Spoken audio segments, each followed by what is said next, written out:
Chris, you good? Good. All right, go with questions, guys. You lost a receiver to the other side of the ball.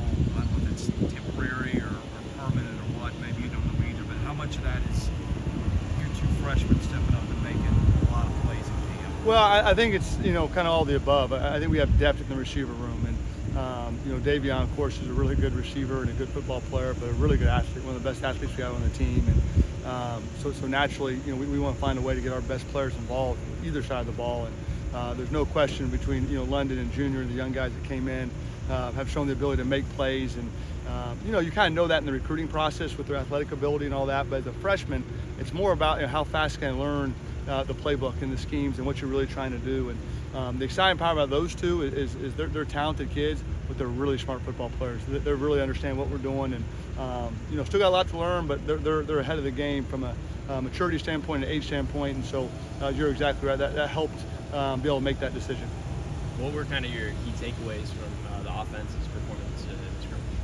Well, I thought we did a good job taking space. We talk a lot about just taking what the defense has given us, and sometimes there's space in the box, and sometimes they're loaded boxes. And I just thought operationally we did a nice job. I thought the quarterbacks did a good job of putting the ball in play. And that's the exciting part right now for us. We have a lot of guys that can make plays with their ball in the hand, and we just got to make sure we get them in catchable positions. And it was great to see the receivers get a lot of yards after the catch. And not only the guys catching the ball, but I thought we blocked really well on the perimeter, which is something we really emphasized in the last calendar year, and it was really nice to see.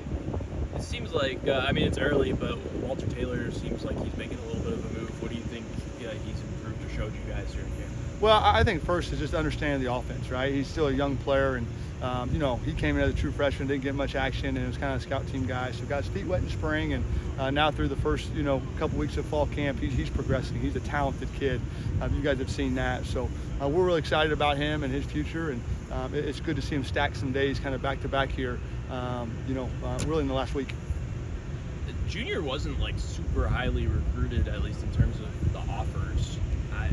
I guess why has he been able to make such an impact so early, and does playing for such a loaded team at all, you think, in high school help him with that? That's a good question, and we try as coaches to not really look at the rankings as much and make honest evaluations. And why I say that is I had the opportunity to see him live in spring as junior and thought he was really good. And then I went back with Coach Bailey the second time and saw him again and thought, man, this kid's really good. And then he came over for a 7-on-7, his team, and it was one of those in-person evaluations are huge, and we saw him that day, and that was a different type of setting, and it was just every time you were around him he was the same. It was just really impressive. And then of course he went on to do what he did his senior year and win Mr. Football. So I don't really know why he wasn't recruited from an offer list standpoint, but we thought we had a really talented player coming in all along, regardless of who offered him, and he's done nothing but prove us right. Do you remember that 7-on-7 when he came here? Did he catch 8 touchdowns or something? I heard something. Yeah, I don't know. I lost count, but it was enough to say that's what we're looking for. Yeah. I remember thinking that. With Ken Seals being the oldest guy in the quarterback room, how much has he helped everybody else in that room with his experience? Well, tremendous. He's been through a lot, and he has a lot of wisdom, and he's willing to share it. I mean that, and he has been so valuable for us in the room and the young players in that room, and he continues to get better himself. I mean that, and the guys trust him, listen to him, and he's kind of like an extension of us coaching staff, to be honest with you. And there's no doubt that sometimes even when a player or a person in your position group is reiterating what the coaches say, it's really impactful, and he does a tremendous job at that. How do you coach tempo in a fall camp situation? Obviously you had the scrimmage a couple of days ago, but how do you coach it in practice? Well, it's a fine line. It's what are you trying to emphasize within each team period, right? So a couple team periods a day was just run, play, action, pass. So there was no tempo involved, whether you had a big play or not. Everything was 1st and 10. Then at the end of practice, we actually try to get 3 tempo plays into a situation. So you try to manufacture that as a coaching staff. There's nothing like playing just put the ball down and going in and out of tempos to make it real.